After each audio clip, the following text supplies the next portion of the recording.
de direito constitucional, especificamente voltado para o exame de ordem. A gente vai iniciar aqui as nossas aulas tratando exatamente da resolução de questões relacionadas ao assunto controle de constitucionalidade. Então, a gente vai avançar aqui nessa aula de hoje sobre aspectos mais gerais do controle de constitucionalidade, e aí, ao término, a gente vai tratar de algumas questões.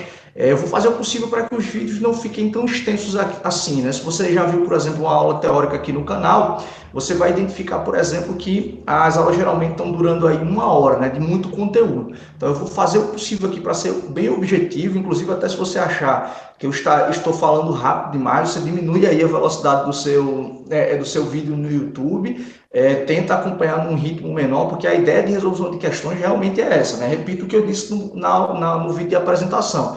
Parte do pressuposto de que você já conhece o tema e o que a gente vai fazer aqui é só revisitar, rememorar alguns conceitos e partir para a resolução de questões. Tranquilo? Então, a gente vai começar a tratar sobre controle de constitucionalidade e antes da gente partir para as nossas questões, é importante, né, fazermos uma apresentação, dar aqui um panorama geral sobre a temática, sobre esse ponto específico, aspectos mais gerais sobre o controle de constitucionalidade, para que a gente consiga, né, ao término dessas digamos, recordações aqui do controle de constitucionalidade, a gente partir para a resolução da respectiva questão. Tranquilo? Então, você vai ver aí na tela a apresentação para você.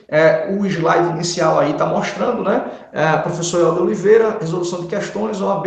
Mais uma vez, fico muito feliz com a presença de vocês e vamos aqui fazer o possível para que vocês consigam aprender e desmistificar o controle de constitucionalidade, né? Com esse objetivo específico que é o exame de ordem, perfeito? Olha só, pessoal, antes, né, deixa eu só fazer a projeção completa aqui, antes da gente partir para a resolução de questões, é muito importante a gente rememorar alguns conceitos, né, do controle de constitucionalidade, entender o porquê do controle de constitucionalidade existir, quais são as modalidades de inconstitucionalidade, né, se cabe inconstitucionalidade por ação, por omissão, dentre outras possibilidades, tá?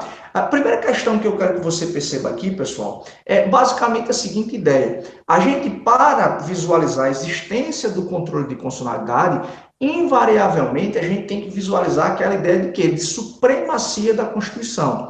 Se eu passo a visualizar, ou se eu passo a considerar que uma Constituição ela é a norma mais importante de um ordenamento jurídico, né? Ela impõe obrigatoriedade de cumprimento, e todas as leis e atos normativos que estão abaixo dessa Constituição devem respeito a ela, eu preciso ter alguns mecanismos que me garantam essa superioridade da Constituição em relação às demais normas e atos daquele determinado ordenamento jurídico. Então, a ideia aqui, pessoal, é que há uma supremacia da Constituição em relação às demais leis e atos normativos de um determinado ordenamento jurídico. Lembre-se, daqui a pouco a gente vai, inclusive, voltar a tratar sobre isso. Essa supremacia constitucional aqui, essa ideia de superioridade da Constituição, ela é tanto uma supremacia formal quanto uma supremacia material, isto é, ela impõe tanto obrigatoriedade de cumprimento dos procedimentos que ela impõe, por exemplo, para a alteração do seu próprio texto, né, para a aprovação de uma emenda à Constituição, para a aprovação de uma lei, né, matérias que podem ou não ser tratadas em determinado ato normativo e assim por diante. Então, você tem aqui formas de exercício das competências estabelecidas pelo texto constitucional. E a supremacia material, ela se apresenta como uma superioridade, né, em relação ao próprio conteúdo também. Então, nenhuma lei, nenhum ato do poder público pode violar o conteúdo previsto na Constituição. Às vezes você tem, por exemplo, uma emenda à Constituição que passa pelo procedimento estabelecido pelo texto constitucional.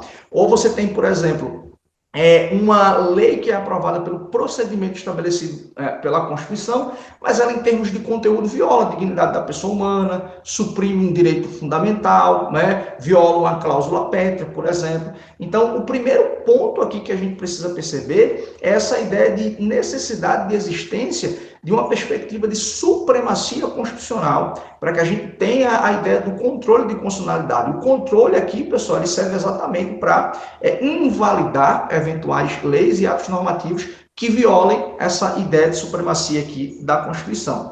Um outro requisito que você pode acompanhar aí na tela também, eu acabei pulando, falei primeiro do item B, Mas o item A é aquela ideia de uma Constituição rígida. O que é uma Constituição rígida, pessoal? É aquela Constituição que impõe um procedimento de alteração do seu texto mais complexo e mais laborioso do que um procedimento de criação de uma lei, por exemplo, né? Relembre-se aí, por exemplo, lá o que diz o artigo 60 da Constituição, que estabelece que a emenda à Constituição, ela, para ser aprovada, ela precisa ser votada, né, em 2 turnos na Câmara dos Deputados, 2 turnos no Senado, alcançado aqui o quórum mínimo de 3/5. Tá? O quórum de aprovação de uma lei ordinária, por exemplo, é maioria relativa ou simples. O quórum de aprovação de uma lei complementar é uma maioria absoluta. Então, percebam aqui que esse documento escrito, que essa Constituição escrita, ela impõe um modelo ou um modo mais complexo para a alteração do seu texto. Então, aqui, segundo o que a doutrina majoritária estabelece, além da gente ter essa ideia de supremacia formal e material da Constituição, é preciso que o próprio texto, aquele próprio documento escrito, aquela Constituição, ela estabeleça um processo, um procedimento mais complexo do que o processo de criação de leis. Afinal de contas, se isso não existisse, né, se não tivesse um processo mais laborioso de alteração da Constituição em detrimento do que diz de alteração de uma lei ou de criação de uma lei, a gente não teria ideia de superioridade, né? Qualquer ato do parlamento que alterasse a Constituição seria praticamente um ato igual a um ato de criação de uma lei. Então, ao mesmo tempo, a Constituição, o parlamento, por exemplo, seria órgão legislador e seria também constituindo, né? Mas a ideia de um documento escrito que impõe rigidez, ele garante também essa ideia de supremacia constitucional, perfeito? Então, além disso, um item C aí é que a Constituição precisa prever também um órgão, né, ou um conjunto de órgãos que tenham essas atribuições de realização do controle de constitucionalidade. Todo mundo aqui se recorda que o Supremo Tribunal Federal no Brasil é o órgão que possui principalmente a competência de guardar a Constituição. Então, nós temos esses 3 elementos previstos aqui na nossa Constituição Federal, e é isso que basicamente a doutrina sintetiza sobre os pressupostos para a existência do controle de constitucionalidade, perfeito? No segundo tópico aí, pessoal, vocês conseguem acompanhar na tela, a gente apresenta para vocês agora as espécies de inconstitucionalidade. Quais são as situações em que eu posso apresentar, por exemplo, uma eventual inconstitucionalidade? Quando é que isso pode ocorrer? Então, a gente vê aí no item A que essa inconstitucionalidade ela pode decorrer tanto de uma ação, né, do poder público, do parlamento, quanto por uma omissão. Lembre-se também daquelas aulas lá de eficácia das normas constitucionais, que você tem, por exemplo, normas de eficácia limitada, que demandam um complemento normativo ou uma atuação do poder público para que se alcance a plena eficácia daquela norma constitucional. Então, você pode tanto ter a violação da Constituição por um ato, né, por uma lei criada pelo parlamento, ou você pode ter uma inconstitucionalidade por omissão quando o parlamento não cria aquela lei que a Constituição determina. Você vê muito isso quando a Constituição diz, olha, tal assunto será regulamentado nos termos de lei complementar, nos termos de lei específica, nos termos da lei. Em algum momento você pode ter, por exemplo, a inviabilização de usufruto de um determinado direito fundamental em razão da inércia do poder público ou do parlamento.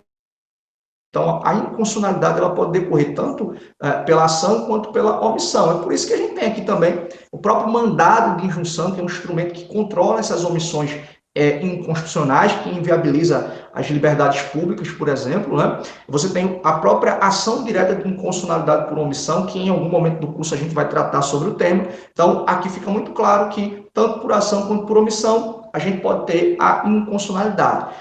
Uma lei ou um ato normativo, pessoal, pode ser totalmente inconstitucional, né? Tanto na forma quanto no conteúdo, quando pode haver aqui inconstitucionalidades parciais, por exemplo. Você pode ter uma inconstitucionalidade material numa lei ou em um ato normativo, apenas em um artigo, em um parágrafo, em um título, em uma seção. Então, não necessariamente, quando se declara a inconstitucionalidade de uma lei, aquela inconstitucionalidade significaria uma declaração total daquela legislação. Pode haver aqui uma inconstitucionalidade parcial, até mesmo uma inconstitucionalidade de interpretação, né, que é quando o Supremo, por exemplo, aplica aquela técnica de interpretação conforme a Constituição e afasta eventuais interpretações de um determinado texto constitucional que viola, né, o próprio espírito ou até princípios implícitos ou expressos ou textos, né, ou normas expressas previstas na própria Constituição.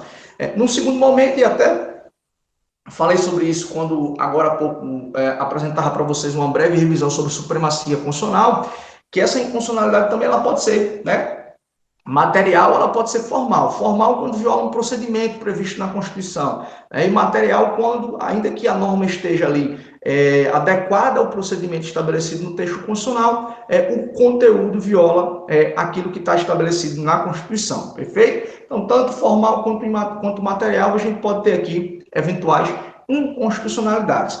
Há uma inconstitucionalidade direta e indireta, tá, pessoal? Aqui eu vou trabalhar com um exemplo que a doutrina sempre traz e que fica mais fácil essa compreensão. O próprio nome já sugere, quando há uma inconstitucionalidade direta, é quando, né, a lei ou o ato normativo viola um dispositivo específico da Constituição, viola um princípio estabelecido no texto constitucional, e aí você consegue, né, estabelecer aqui essa inconstitucionalidade. Até nas palavras do Supremo, é uma inconstitucionalidade chapada, flagrante, quando você claramente identifica que aquele determinado dispositivo, aquela lei está violando, né, um determinado artigo, um determinado título, um princípio claramente de cunho constitucional. Já a inconstitucionalidade reflexa, pessoal, ou indireta, melhor dizendo, né, reflexa a gente vai estudar num outro momento, para muita gente é a mesma coisa, mas a gente vai ter um momento adequado para discutir isso. A inconstitucionalidade indireta é basicamente quando uma determinada norma, um determinado ato, ele até viola a Constituição. Mas antes digamos, dele violar a Constituição, ele está violando, por exemplo, uma lei da qual ele tira o seu parâmetro de validade. Explico isso aqui melhor. Lá no artigo 84, né, que estabelece as competências do presidente da República, se possibilita ao presidente aquilo que a gente estuda lá no direito administrativo, né, o poder regulamentar.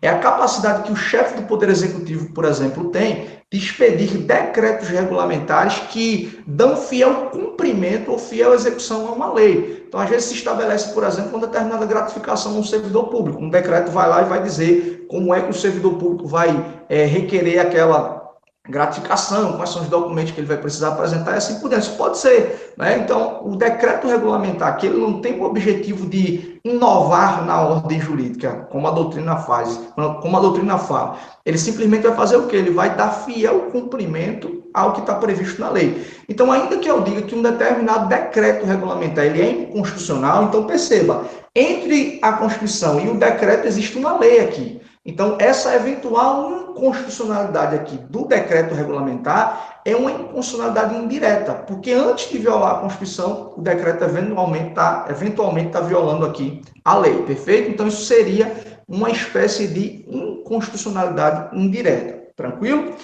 Então, vejam, há três grandes sistemas aqui também de realização do controle de constitucionalidade.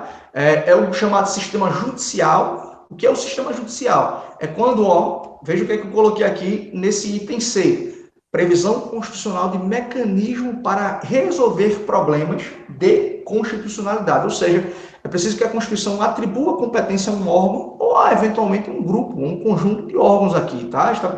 Seja difusa essa competência, que já a gente vai falar sobre isso.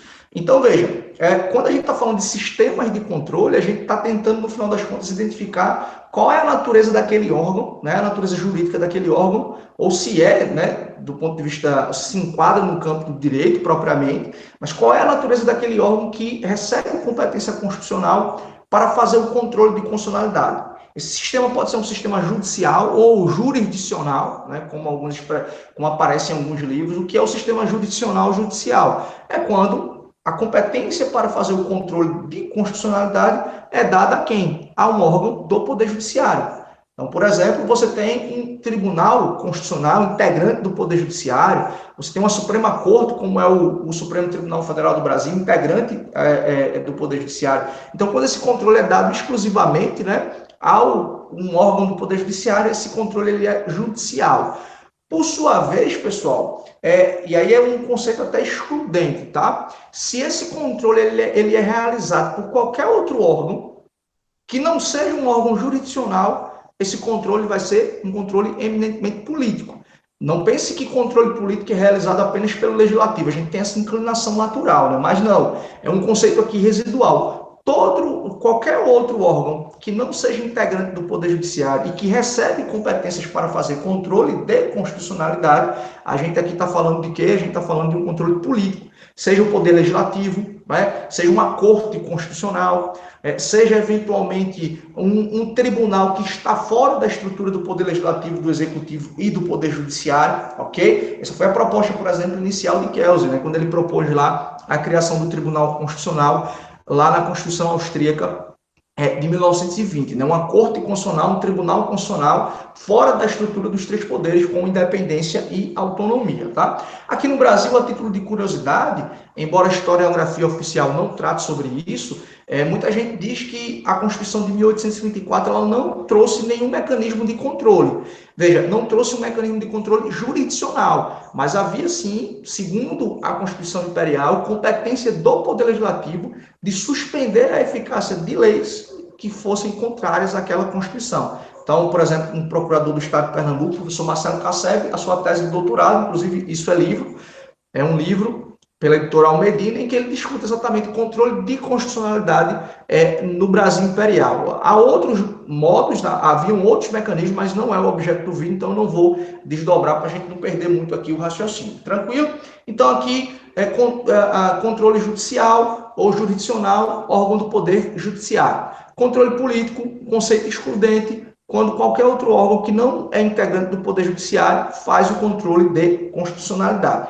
E também, pessoal, existe um controle misto, que é exatamente quando uma determinada Constituição ela estabelece um modelo híbrido, né?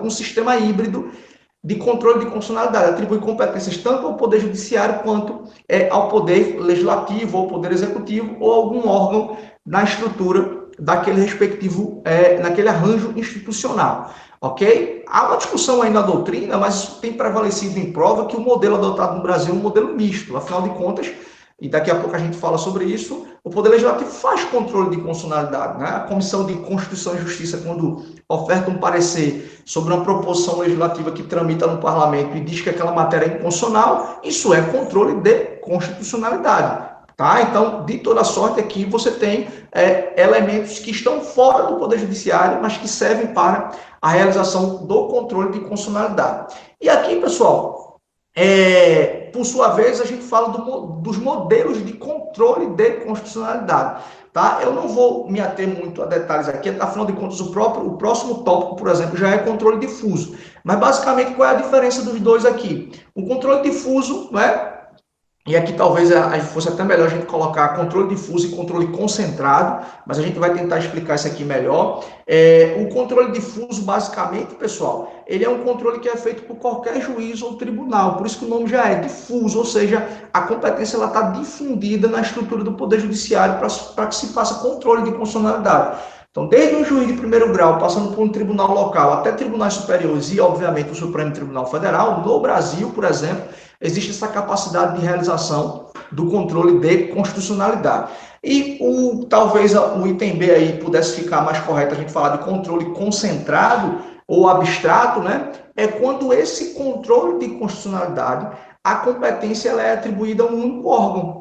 Então, apenas um órgão dentro daquele arranjo institucional teria competência para fazer controle de constitucionalidade. Tranquilo? Então, controle difuso, controle abstrato, inclusive o Brasil adota os dois, né? Por isso que eu falei há pouco sobre o sistema misto de controle de constitucionalidade que o Brasil adota a partir dessa junção do controle difuso, que surgiu lá em 1803, no caso célebre, né? Marbury versus Madison, e esse modelo foi incorporado no Brasil em 1891, com a Constituição Republicana, e o controle abstrato, a representação de inconstitucionalidade, que foi incorporada no Brasil com a Constituição de 1967. Tá? Então, por um lado, o controle difuso, você tem aqui capacidade de qualquer juiz ou tribunal, diante de um caso concreto, realizar esse controle, e você tem um controle abstrato, controle concentrado, que é a competência dada a um único órgão, que vai fazer uma análise em tese da compatibilidade ou não de uma determinada matéria com a Constituição. Então, veja que no controle abstrato não se submete um caso concreto à apreciação daquele órgão competente. Você vai simplesmente dizer, olha, essa lei é incompatível com a Constituição, esse ato normativo é incompatível com a Constituição. Você não vai dizer, olha, esse caso concreto aqui, esse autor está deduzindo a pretensão em juízo tal, tal, tal, e ela deve ser acolhida. Não é isso, tá? Não há uma lide, não há um debate, não há uma contenda no controle abstrato. A gente vai, inclusive, desdobrar isso melhor quando formos falar de ADIM, de ADC, de DPF e assim por diante. Então, as vias de ação, o controle de constitucionalidade ele pode se dar pela via principal. O que é a via principal? É quando você promove uma ação e o objetivo principal daquela demanda é exatamente a análise da compatibilidade da lei ou do ato normativo com a Constituição. Isso é o controle abstrato, propositura de um ADIM. Quando se propõe um ADIM, você quer ver do Supremo a declaração de inconstitucionalidade de uma lei ou do ato normativo que viola a Constituição. Por sua vez, essa via incidental é exatamente aquela que ocorre no caso concreto, né? É exatamente um controle difuso, poderia até essas nomenclaturas ficarem juntas ali, porque elas estão tratando exatamente do mesmo fenômeno. Então, essa via incidental é exatamente, imagine, eu proponho uma ação contra você que está me assistindo em razão do descumprimento de um contrato. Eu quero que o juiz ele condene a cumprir aquele contrato, ou me pagar uma indenização, ou eventualmente devolver o produto que você comprou de mim. E aí, o que é que eu quero? Eu quero que o juiz ele condene.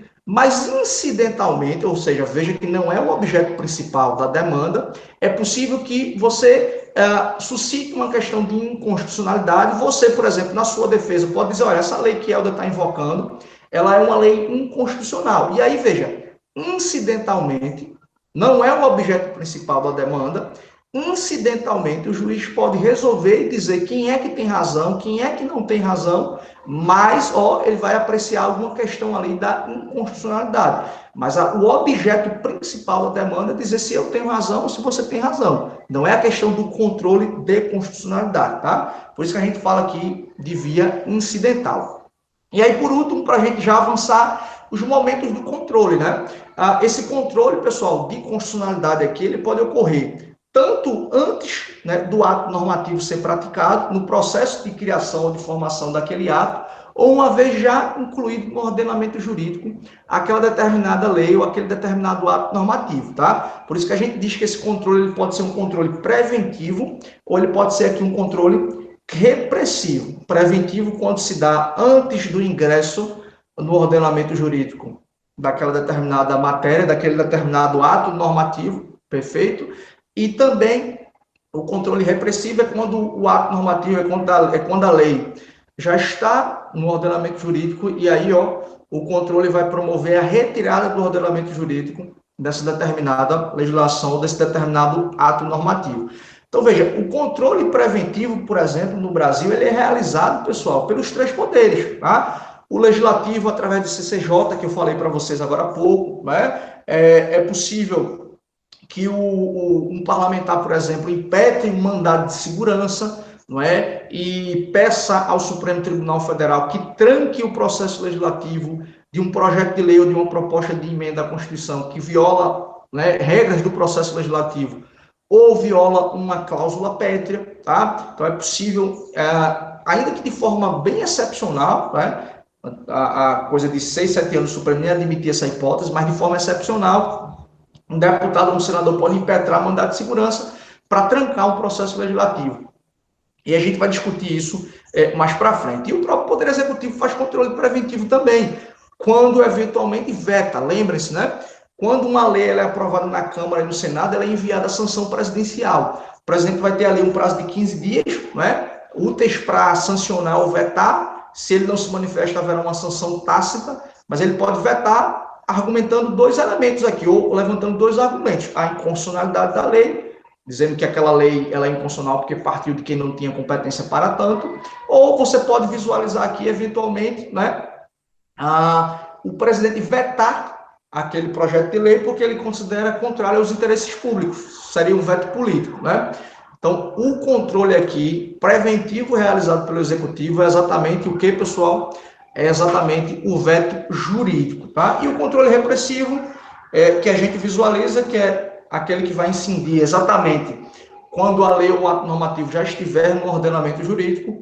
Então, esse controle, né, majoritariamente aqui no Brasil, ele é jurisdicional, realizado pelo próprio Poder Judiciário, mas aqui também, o que é que pode acontecer? Esse controle repressivo ele é realizado pelo parlamento, por exemplo, tá? Imagine que você abra aí a sua Constituição no artigo 49, no inciso 5. Há uma competência lá do Congresso Nacional de sustar atos normativos expedidos pelo chefe do Poder Executivo, quando este ato exorbite das funções regulamentares ou extrapole a delegação dada pelo Congresso Nacional, quando o presidente solicita, por exemplo, para criar uma lei delegada.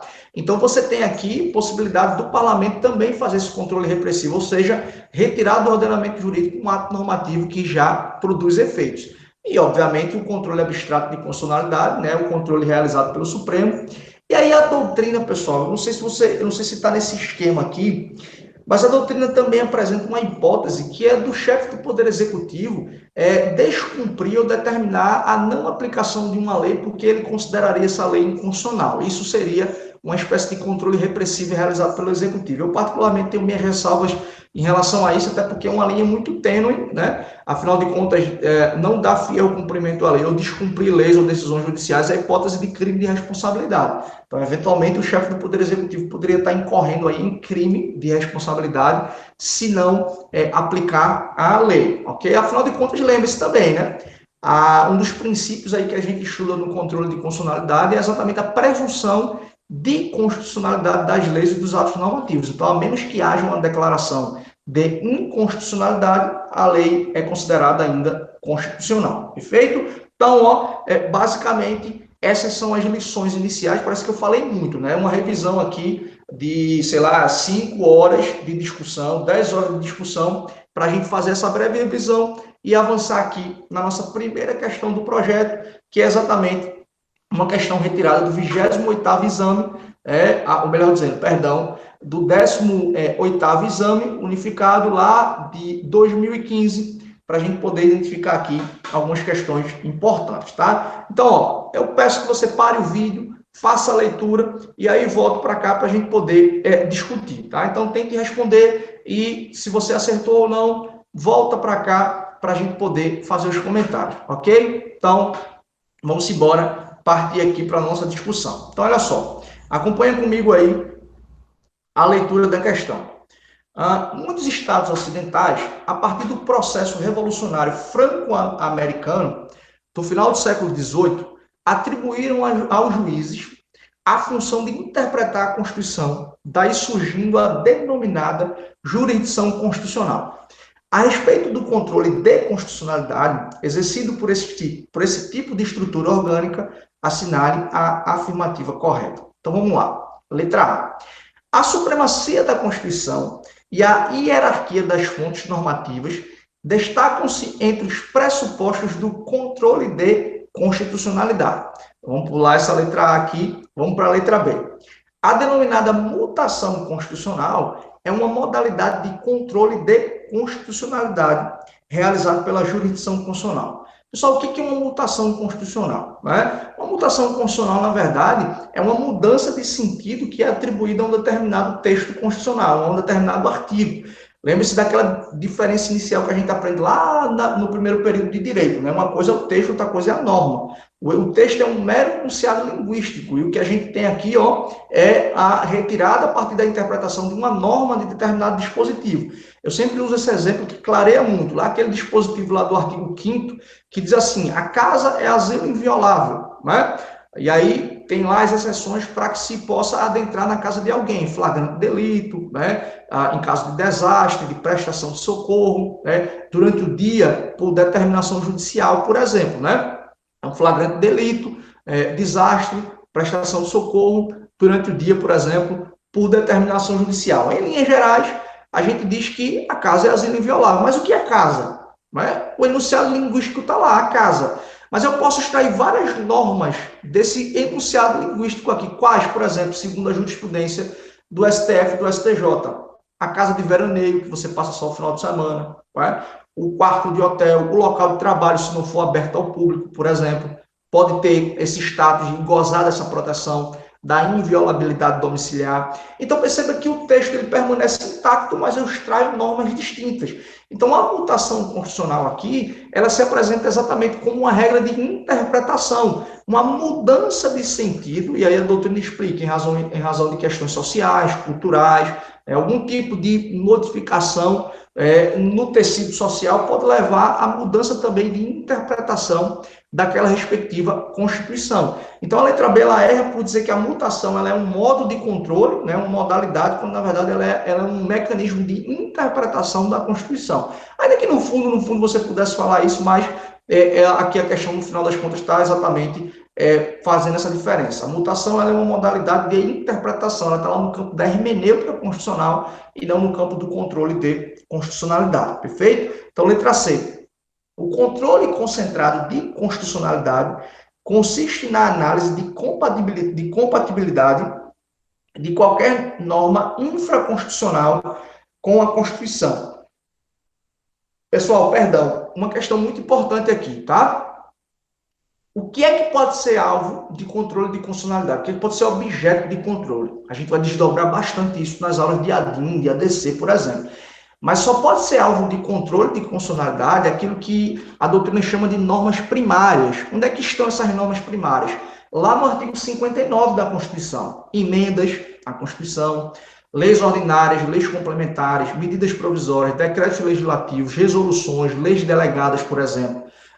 Um decreto regulamentar, por exemplo, ele não pode ser alvo de um controle. Eu expliquei para vocês agora há pouco a inconstitucionalidade aqui reflexa, por exemplo.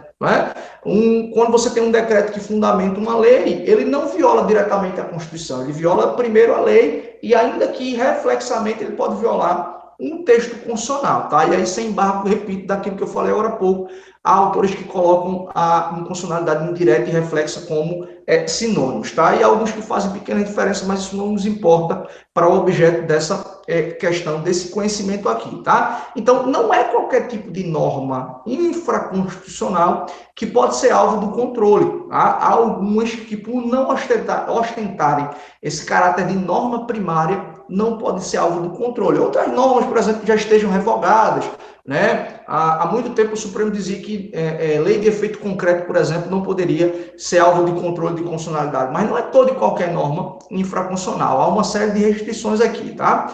Que a gente desdobra, mas fica com esse exemplo nesse momento. Um decreto regulamentar, por exemplo, não pode ser alvo de controle de constitucionalidade, que fica fácil você conseguir compreender essa letra C. E aí, por último, aqui, para a gente voltar, o que a letra D diz? O controle de constitucionalidade de qualquer decreto regulamentar deve ser realizado pela via difusa. Olha só, acabei de falar aqui, não é?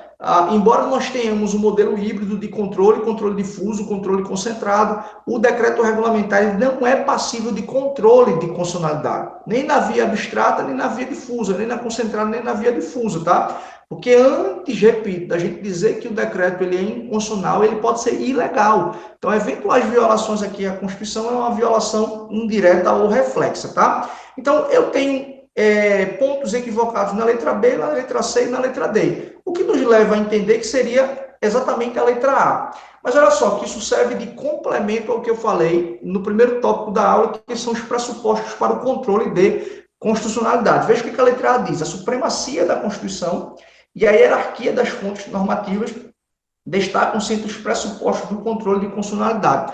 Aqui, basicamente, pessoal, essa ideia de hierarquia das fontes normativas é exatamente a gente visualizar, por exemplo, aquela lógica de um ordenamento jurídico formado, né, em estrutura aqui piramidal, e a Constituição está no ponto mais alto do ordenamento jurídico e impõe aqui respeito e impõe obrigatoriedade de cumprimento. Então, quando a questão está dizendo hierarquia das fontes normativas, a gente está dizendo que, olhando para as leis e para as normas de um determinado ordenamento jurídico, eu visualizo a ideia de supremacia constitucional da norma mais importante, que é hierarquicamente superior às leis complementares, às leis ordinárias, medidas provisórias, né, atos administrativos e assim por diante. Então, a ideia de supremacia está intimamente conectada à ideia de hierarquia das fontes, ou seja, olhando o ordenamento jurídico, você consegue identificar essa ideia de hierarquização das normas, ok? Constituição, leis e assim sucessivamente. Tá? Então,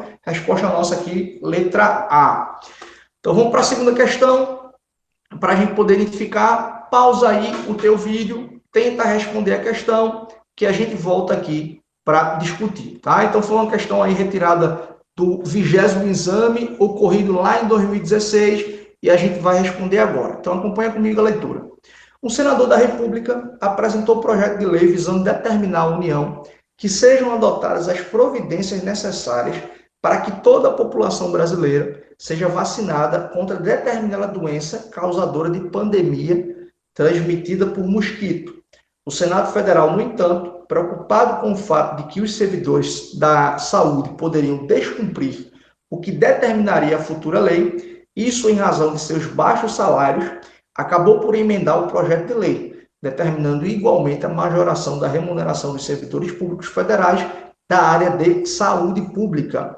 Aprovado em ambas as casas do Congresso Nacional, o projeto foi encaminhado ao presidente da República, com base na hipótese apresentada, assinale a afirmativa correta. Pessoal, essa questão talvez você esteja identificando que ela está, digamos, desfocada, ela poderia estar lá na parte do processo legislativo, mas não, é aqui uma discussão sobre inconstitucionalidade material e inconstitucionalidade formal. Por quê? Porque vocês devem se recordar no processo legislativo que existem fases, né? A fase de iniciativa, a fase que a gente trata da questão da própria deliberação, né? Tanto os debates no parlamento e aprovação, quanto a fase de deliberação executiva, que é a possibilidade de sanção ou veto. Então, existem regras rígidas que são cumpridas nesse processo legislativo. Uma lei, por exemplo, que cria uma autarquia na estrutura da administração pública federal, ela só pode partir de quem? Do chefe do Poder Executivo. O parlamento não pode apresentar um projeto de lei, um deputado, um senador que verse sobre a estrutura e funcionamento da administração pública, porque não é de sua competência. Artigo 61 da Constituição estabelece competências privativas do chefe do Poder Executivo, por exemplo, né? E dentre elas, a criação de cargos, né? A matéria ou leis que tratam sobre a estrutura e funcionamento da administração pública. Então, no fundo, aqui a questão está querendo saber, o senador poderia apresentar um projeto que cria uma política pública e o parlamento poderia alterar um projeto de lei criando determinada gratificação, né, para um determinado grupo de servidores, implicando, por exemplo, aumento de despesa. Vamos ler aqui as alternativas para a gente poder acompanhar aqui o correto, tá? O presidente da República não terá motivos para vetar o projeto de lei por vício de inconstitucionalidade formal, ainda que possa vetá-lo por entendê-lo contrário ao interesse público, devendo fazer isso no prazo de 15 dias úteis, tá? Vamos pular essa questão, daqui a pouco a gente comenta um pouquinho sobre ela.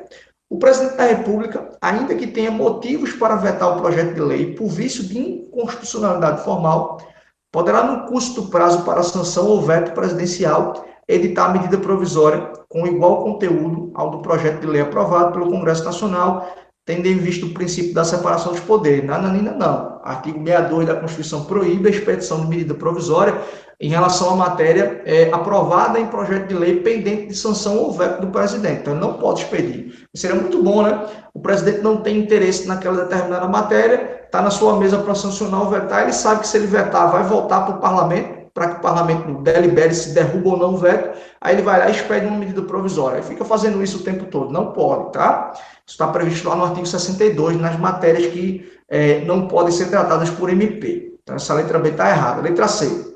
O presidente da República poderá vetá-lo por motivo de inconstitucionalidade material e não por inconstitucionalidade formal, uma vez que os projetos de lei que acarretam despesas para o Poder Executivo são de iniciativa privativa do presidente da República, tá? Então, tem uma informação importante aqui também. Vamos ver a letra D. O presidente da República poderá vetá-lo por motivo de inconstitucionalidade formal, na parte que majorou a remuneração dos servidores públicos, uma vez que a iniciativa legislativa nessa matéria é privativa do chefe do Poder Executivo, devendo ser exercido no prazo de 15 dias. Olha só, vamos discutir aqui as coisas, tá? Isso inclusive, está reconhecido pelo Supremo Tribunal Federal. No artigo 61 da Constituição, não se proíbe ao presidente da República, aliás, não se proíbe ao Poder Legislativo apresentar um projeto de lei que institua determinada política pública, né? Isso, inclusive, acabou sendo reproduzido em vários estados. A Constituição do Estado de Pernambuco, por exemplo, salvo o melhor juízo no artigo 19, diz que é de competência exclusiva do governador a iniciativa de leis em matérias que gerem aumento de despesa pública. Isso não está previsto na Constituição Federal.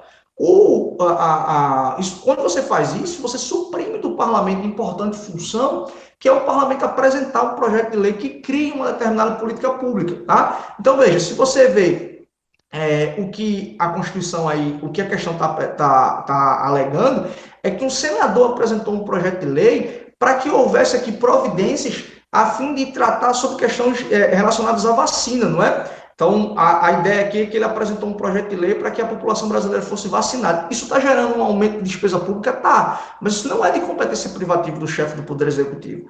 Lá no artigo 61, competência privativa é estrutura e funcionamento da administração pública. O projeto de lei não está criando cargo, o projeto de lei não está criando aqui gratificações, não está criando nada disso. Então, nesse ponto específico, não há qualquer inconstitucionalidade. Por sua vez, na segunda parte do enunciado, olha só, o Senado Federal, no entanto, preocupado com o fato de que os servidores da saúde poderiam descumprir o que determinaria a futura lei, isso em razão dos seus baixos salários, acabou por emendar o projeto de lei determinando igualmente a majoração da remuneração dos servidores públicos federais da área de saúde pública. Aí sim, aqui seria de competência do presidente da República ou do chefe do Poder Executivo de apresentar um projeto de lei sobre essa matéria. Inclusive, digamos que o presidente tenha apresentado esse projeto de lei, o parlamento não poderia nem apresentar emenda que gerasse aumento de despesa.